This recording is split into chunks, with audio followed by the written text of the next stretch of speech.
শীতের আমেজে একদিনের ছুটিতে কোথাও ঘুরতে যাবেন ভাবছেন? তাহলে আজকের ভিডিওটা আপনার জন্য। বন্ধুরা, আজকে আমি এসেছি এমন এক জায়গায় যেখানে প্রকৃতির এক দারুণ রূপ দেখতে পাবেন, আর তার সাথে ছোটবেলায় ভূগোলে পড়া কিছু পাঠ্যাংশের কথা চোখের সামনে ভেসে উঠবে। বর্তমানে এখানে পিকনিক করার জন্য রাজ্যের বিভিন্ন প্রান্ত থেকে প্রচুর মানুষের আগমন হয়। আজকের এই ভিডিওর মাধ্যমে আপনারা জানতে পারবেন কিভাবে এখানে যাবেন, এখানে কি কি দেখতে পাবেন, কোথায় পিকনিক করবেন এবং আরও অনেক কিছু। তাহলে আর দেরি কিসের? কিছু পড়াশোনা, কিছু প্রকৃতিপ্রেম আর কিছু পিকনিকের পেট ভরা আনন্দ নিয়ে শুরু করছি আজকের ভিডিওটি। তো বন্ধুরা, welcome to the grand canyon of Bengal.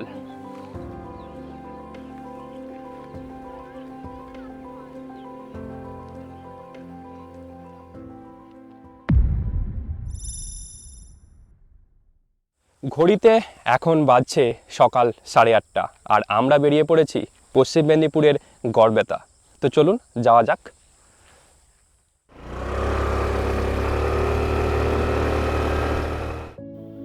তো আমরা অনেক দিন থেকেই ভাবছিলাম এবারের শীতে এমন একটা জায়গায় ঘুরতে যাব যেখানে পিকনিকের সাথে সাথে বেশ ভালো ঘোরার জায়গা আছে। আর তাই কিছুটা ইউটিউব থেকে হেল্প নিয়ে আমরা বেছে নিলাম Gangani the grand canyon. Shilabati নদীর জলপ্রবাহের দ্বারা সৃষ্ট এই গিরিখাতটি পশ্চিমবঙ্গের একমাত্র গিরিখাত, যেটি পশ্চিম মেদিনীপুর জেলার গড়বেতাতে অবস্থিত। যত আমরা গড়বেতা শহরের দিকে এগিয়ে যাচ্ছি, লক্ষ্য করছি যে এখানকার মাটির রং কিন্তু তত লাল হতে থাকছে। কিছুটা ল্যাটেরাইট যে মাটি হয় সেই রকম মাটিটা দেখতে লাগছে। আর দুদিকে দেখুন কি সুন্দর জঙ্গল, আর তার মাঝখান দিয়ে আমরা যাচ্ছি, অসাধারণ লাগছে। এই জায়গাটা স্পেশালি তো দারুণ লাগছে। তবে আজকের ভিডিও শেষে আপনাদেরকে ঘুরে দেখাবো গনগনির ঠিক পাশেই এক বিখ্যাত কাজু বাগান, তাই আজকের ভিডিওটা একদম শেষ পর্যন্ত দেখবেন। আমরা এখন রসকুণ্ডু মোড়ে পৌঁছে গেছি। এরপর আমরা সোজা রাস্তাটা ধরবো এবং গড়বেতার দিকে এগিয়ে যাব। এখান থেকে আর মাত্র কয়েক কিলোমিটার, তাহলেই আমরা পৌঁছে যাব গনগনি। গনগনির সেই দ্য গ্রেট ক্যানিয়ন আমাদের জন্য অপেক্ষা করছে, আর আমরা এগিয়ে চলেছি সেই গন্তব্যের দিকে। দেখুন রাস্তাটা যা লাগছে বন্ধুরা, মানে এক্সপ্লেন করার মতো নয়। মানে লাল মাটি, দুপাশে সবুজ গাছ, তার মাঝখান দিয়ে হাই রোড এবং গাড়ি পারাপার করছে। কি মারাত্মক লাগছে, অসাধারণ লাগছে। এই অনুভূতি আপনারা না এলে কখনোই নিতে পারবেন না। তাই কখনো সময় হলে অবশ্যই চলে আসুন এই রাস্তায় অথবা গনগনি ঘুরতে। আপনারা যারা একদিনের ছুটিতে কলকাতা থেকে গনগনি ঘুরতে আসবেন বলে ভাবছেন, তারা সাঁতরাগাছি থেকে সকাল 6:28 রূপসী বাংলা এক্সপ্রেস ধরে চলে আসুন গড়বেতা। তারপর গড়বেতার গনগনি এবং আরও 5-6টা সাইট সিন ভালো করে ঘুরে নিয়ে ঠিক বিকেল 4:13 আরণ্যক এক্সপ্রেস ধরে সন্ধ্যার মধ্যে আবার বাড়ি ফিরে যান। আমরা এখন গনগনির পথে, সেই Gangani the grand canyon of Bengal. কিন্তু কোন দিকে? এই গনগনিটা কোন দিকে পড়বে দাদা? তো বন্ধুরা, আমরা গড়বেতা পৌঁছে গেছি। এখন দাঁড়িয়ে আছি দ্য গ্র্যান্ড ক্যানিয়ন অফ বেঙ্গলে, মানে গনগনিতে। তো চলুন আপনাদেরকে দেখাই দ্য গ্র্যান্ড ক্যানিয়ন অফ বেঙ্গলের সেই সৌন্দর্যটা। দীর্ঘ 70 কিলোমিটারের জার্নির পর আমরা পৌঁছে গেছিলাম পশ্চিমবঙ্গের একমাত্র গিরিখাত গনগনি। বর্তমানে এই গিরিখাতটি ভাইরাল কাপেল স্পট এবং পিকনিকের জন্য রাজ্য জুড়ে বিখ্যাত। তো আমরা এখন সিঁড়িটা দিয়ে নেমে যাচ্ছি নিচের দিকে এবং গনগনির সেই গিরিখাত দেখার জন্য। তো চলুন আপনাদেরকেও দেখাই সেই গিরিখাতের আসল সৌন্দর্যটা। তো প্রথমে আমরা এই সিঁড়ি দিয়ে শিলাবতী নদীর একদম সামনের দিকে এগিয়ে যাব, তারপর ওখান থেকে সোজা চলে যাব সেই গিরিখাতগুলোর দিকে।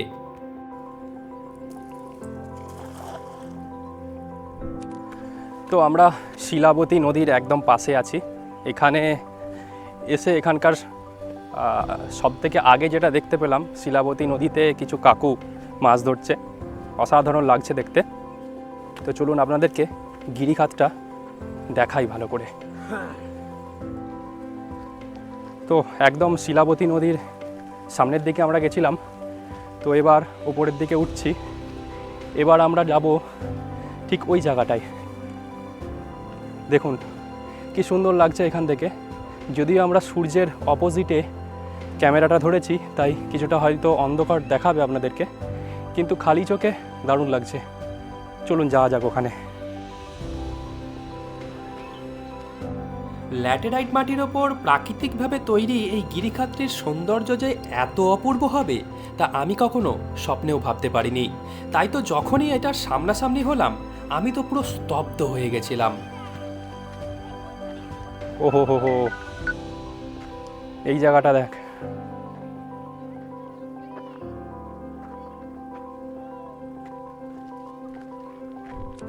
তো চলুন আমরা গিরিখাতের আর একটু সামনের দিকে যাই, দেখি ওখানকার সৌন্দর্যটা কেমন।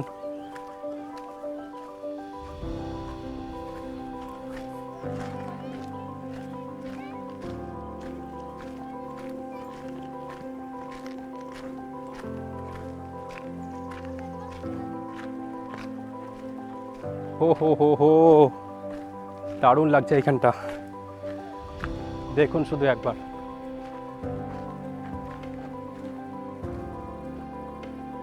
কি অসাধারণ লাগছে। প্রায় 70 ফুট উচ্চতা বিশিষ্ট এই গিরিখাতটির উঁচু নিচু ভূমিরূপ দেখলে আপনিও এর প্রেমে পড়ে যাবেন। এই গিরিখাতটা কিছুটা আমেরিকার গ্র্যান্ড ক্যানিয়নের মতো, তাই এটাকে the grand canyon of Bengal বলে।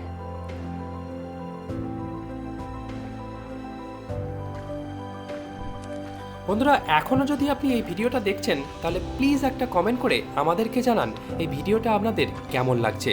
ততক্ষণকে আমি আপনাদেরকে নিয়ে যাই এই গিরিখাতের সবচেয়ে বেস্ট ভিউটা যেখান থেকে আসছে। ও মাই গড, সত্যি এখানটা খুব সুন্দর।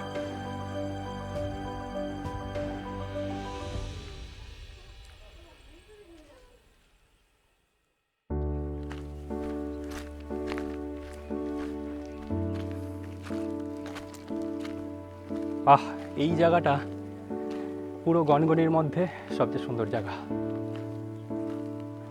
অর্থিট, এত দূর এসে সত্যিই অর্থিট, অসাধারণ লাগছে। তো এই হচ্ছে সেই জায়গা, গনগনির সবচেয়ে সুন্দর জায়গার মধ্যে একটা, অসাধারণ।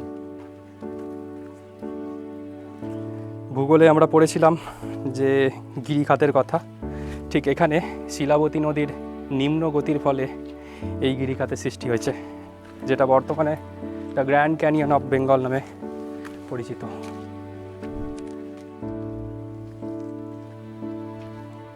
সত্যিই এখানটা অসাধারণ, দেখুন।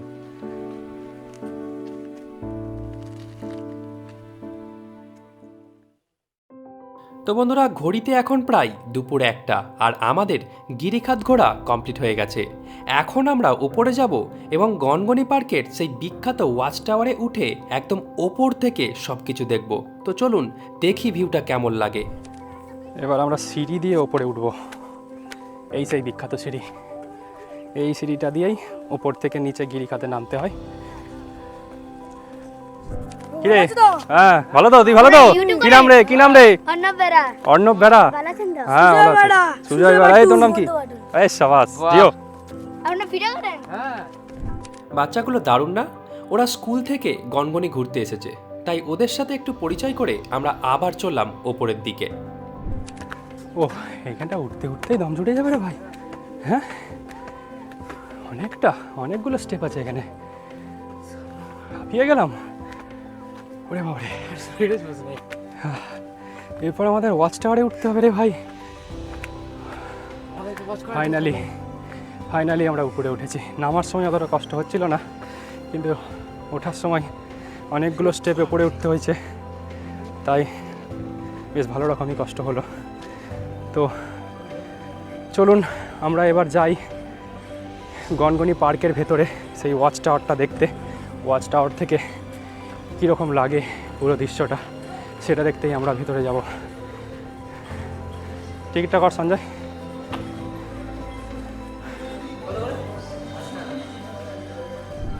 তো তো টিকিট হয়ে গেছে আমাদের, আমরা এখন ভেতরে যাচ্ছি গনগনি পার্কের। আর সেই ওয়াচ টাওয়ারটা আমরা উঠে দেখব। পার্কটা বেশ ভালোই সুন্দর করে সাজিয়েছে।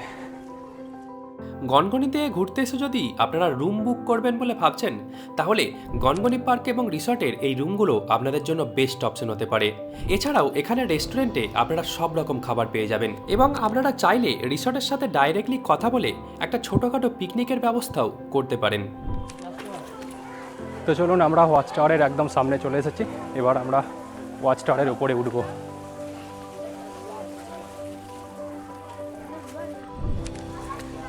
এই সেই গনগনির ওয়াচ টাওয়ার, একদম ওপরে উঠি, দেখা যাক কেমন লাগে ভিউটা। তো আমরা ওয়াচ টাওয়ারের এখন সেকেন্ড ফ্লোরে আছি। সেকেন্ড ফ্লোর থেকে দেখতে পাওয়া যাচ্ছে কিছু লোক ওখানে পিকনিক করছে। দেখুন, গাড়িতে করে লোকজন ওখানে পিকনিক করতে এসছে। আমরা এখন ওয়াচ টাওয়ারের একদম টপ ফ্লোরে আছি। ওপর থেকে সব কিছু যেন একদম অন্যরকম লাগছে। বন্ধুরা, আপনাদের এই ভিউটা কেমন লাগছে অবশ্যই আমাদেরকে কমেন্ট করে জানান। তো আজকের মতো আমাদের গনগনির দ্য গ্র্যান্ড ক্যানিয়ন ঘোরা কমপ্লিট হয়ে গেছে। এখন গনগনি পার্ক থেকে বেরিয়ে আমরা এবার বাড়ির দিকে রওনা দেবো। তো এই ভিডিওটা আপনাদের কেমন লাগলো অবশ্যই আমাদেরকে কমেন্ট করে জানাবেন। এরকম ভ্রমণ সংক্রান্ত আরও ভিডিও দেখতে চাইলে অবশ্যই আমার এই চ্যানেলটিকে সাবস্ক্রাইব করে দিন। তো আজকের মতো আসি বন্ধু। এখনও কিন্তু ভিডিও কমপ্লিট হয়নি। মনে করে দেখুন, আমি আপনাদেরকে বলেছিলাম গনগনির এই গিরিখাত ঘোরা কমপ্লিট হলে আপনাদেরকে সেই বিখ্যাত কাজু বাগান ঘুরতে নিয়ে যাব। তাই আমরা গনগনি পার্ক থেকে বেরিয়ে বাঁদিকের এই রাস্তাটা ধরে সোজা চলে যাব কাজু বাগানের দিকে। তারপরে ওইখান থেকে যাব সোজা বাড়ি। এই যে এগুলো সব কাজু গাছ, এই যে এগুলো কাজু গাছ, এটাকে কাজু বাগান বলে। তো বেরোনোর সময় দেখুন হঠাৎ করে কাজু বাগানে ঢুকে গেলাম। আর এইগুলোকে কাজু গাছ বলে, বহু কাজু গাছ। তো বন্ধুরা, আমরা গনগনি পার্ক থেকে বেরিয়ে রাস্তা দিয়ে যখন মেন রাস্তা দিয়ে যাচ্ছিলাম, কাজু গাছের একটা বাগান দেখতে পেলাম। তো আমরা এখন সেই কাজু গাছের বাগানের কাছে দাঁড়িয়ে আছি। তো দেখুন, চারিদিকে শুধু কাজু গাছের বাগান, আর রাস্তাটা দেখুন, শুধু দুই ধারে কাজু গাছ আর মাঝখান দিয়ে রাস্তা। দারুণ লাগছে, কি সুন্দর একটা হাওয়া দিচ্ছে। তবে গাছে কিন্তু কাজু নেই, কাজু দেখতে পাওয়া যাচ্ছে না, তবে গাছগুলো আছে। হয়তো এখন কাজুর সিজন না। বেশ ভালো লাগছে জায়গাটা। তো চলুন এবার আমরা বাড়ির দিকে রওনা দিই।